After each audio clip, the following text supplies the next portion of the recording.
that childhood friend were you suddenly not allowed to play with anymore? I still remember the exact moment my mom told me I couldn't see Jasmine anymore. Jasmine was my best friend since kindergarten. We were inseparable. Our houses were just 3 blocks apart, and we'd walk to school together every day. We had matching friendship bracelets, secret codes, plans to go to the same college someday. We even had this dream about living in houses next door to each other when we grew up, so our kids could be best friends too. For 2 weeks I tried calling her house, but no one answered. Her mom used to carpool with my mom, but suddenly that stopped too. At school, Jasmine wouldn't look at me. She started sitting with other girls at lunch. If I tried to talk to her, she'd just walk away like I didn't exist. It was like losing a limb. I couldn't understand what happened. I kept replaying every conversation, every stupid thing I might have said, but nothing made sense. My dad was acting weird too. He started working late almost every night. When he was home, he and mom would have these whispered fights in their bedroom that would stop the second I walked down the hall. One night, I heard mom crying in the bathroom. I stood outside the door for like 20 minutes, just frozen, not knowing what to do. She never cried. Ever. Even when grandma died, she held it together until the funeral was over. At school, things got worse. Jasmine's friends started spreading rumors about me. How my family was messed up, how my dad was a creep. I didn't understand any of it. I tried asking my parents, but they just said kids can be mean and to ignore it. By summer, it was like Jasmine and I had never been friends at all. I'd see her mom at the grocery store, and she'd literally turn around and walk the other way. Once I saw Jasmine at the pool and tried to say hi, but her older brother Thomas stood between us and told me to get lost.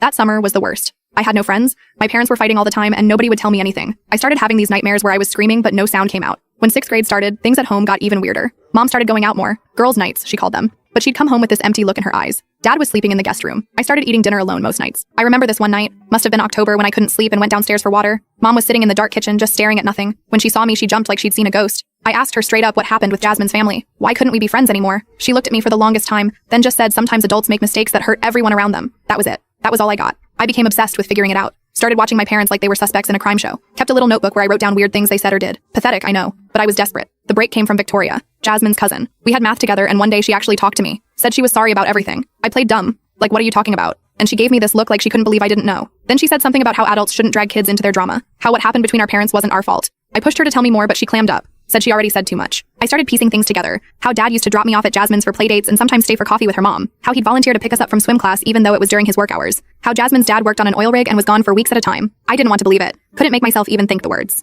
The confirmation came in the worst way possible. It was at the school winter concert. Jasmine was playing violin in the orchestra and I was in the choir. Our parents were all there. First time in the same room since everything happened. After the show, I was looking for mom when I saw Jasmine's mom and my dad in the hallway by the bathrooms. They didn't see me. They weren't touching or anything dramatic like that, but the way they were looking at each other, it was like watching something private. Then Jasmine's dad showed up with Thomas. He saw them talking and just the look on his face. Pure hatred. He didn't yell or make a scene. He just walked up and said something to my dad that made all the color drain from his face. Then he put his arm around Jasmine's mom and walked away. That night was the first time I ever heard my parents actually talk about it. They didn't know I was sitting at the top of the stairs. Mom was saying something about how she'd tried to forgive him, but seeing them together brought it all back. Dad kept saying it was over, had been over for months before anyone found out. Mom said that didn't make it better. I sat there for hours listening to them tear apart our family history. How dad and Jasmine's mom had been secretly meeting for almost a year. How Thomas had found messages on his mom's phone and told his dad. How Jasmine's dad had come to our house one night when I was at a sleepover and threatened my dad. How Jasmine's parents had tried to work things out but couldn't.